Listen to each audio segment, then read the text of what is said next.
Welcome to my channel. This is Dawn with Pink Chair Gaming, and today we're going to give a first look at the new game that just came out, Story of Seasons: A Wonderful Life. I have never played any of these games, and as you know, I tried Stardew Valley not too long ago, and I've tried multiple times to play it, and I just cannot get into it. But this one seems kind of interesting. I'm all about trying to do the different farming games because it's my type of game. So let's just give this one a shot and see what we think about it. It took me a little while to get my character set up the way I want it, but I think I finally got it, and now I'm actually ready to start playing the game itself.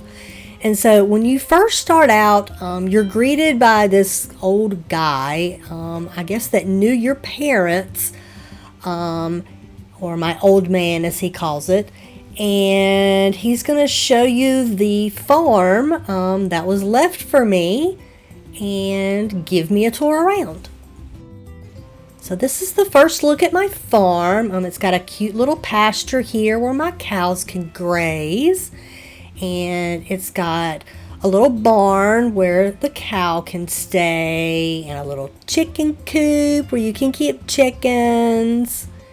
And then out to the right of that, it's got a little field where you can grow your crops, which you can use to sell. And during this beginning part, they try to tell you everything you need to know about playing the game, so it can be a little confusing remembering everything at first. But it's really cute. You then get to adopt a little puppy, so he's pretty cute to add to the game. Once he starts showing you your animals, you do get to name all of your animals, so I thought that was kind of a neat little addition to the game. So next on the agenda is actually naming your farm, and I really wanted to call mine Forgotten Farm, just because the name of the little place where you're at is called Forgotten Valley, but you're only allowed 8 characters for the name of your farm, and it made it really tough to come up with a name.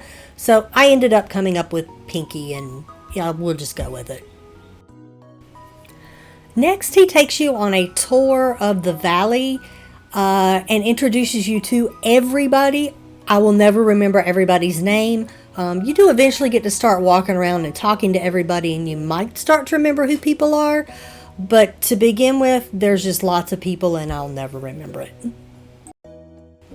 Alright, finally you're left to your own devices to play the game. And the one thing that I absolutely love right offhand is the fact that the controls are right on the screen, so you never have to try to figure out what button you need to push in order to make something happen. I also like it, they let you know that there's like a little notebook on the side table next to your bed. That includes notes to help you figure out how to play the game if you forget how to do something. The first thing I decided to do was check out the barn area and learn how to take care of my cute little cow, who I named Bessie. Next, I figured out how to plow the land and plant crops and water them, so eventually I can either sell them or use the seed maker to produce more seeds to plant. After tending to my farm, I decided to venture out through the town and met people and talked to them to start forming bonds with them. During my walk, I found Vesta's farm and figured out how to buy more seeds to plant. That will definitely come in handy to be able to produce more stuff on the farm. Now, I will say that one of the things that took me a little bit to figure out was this journal that's next to the table. Thank God it auto-saves, because I closed out of the game. And luckily it started back up where I had stopped. So in order to save your progress, you have to actually write in the journal, and that will save your game, and then you can close out of it if you want to. Okay, so now that I've been playing for a little while, here's some of my first impressions of the game. I definitely like it better than Stardew Valley, mostly because I feel like it's a lot easier to control and figure out how to do stuff in the game. Second, this game is definitely more about forming relationships than farming.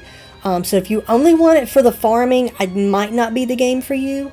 It doesn't take long at all to do all of your farming tasks for the day, and then it's more about walking around and meeting people and working with all the rest of the people in the little town. Third thing is, it took me a little bit to figure out how to sell stuff and how to make money, which is not an immediate thing unless you use the little vendor that comes through the town, which only happens like twice each season. So keep that in mind as you're playing through the game. It can take a little bit to get the money thing going and really start progressing in the game. All in all, I really like the game and I will definitely continue to play it.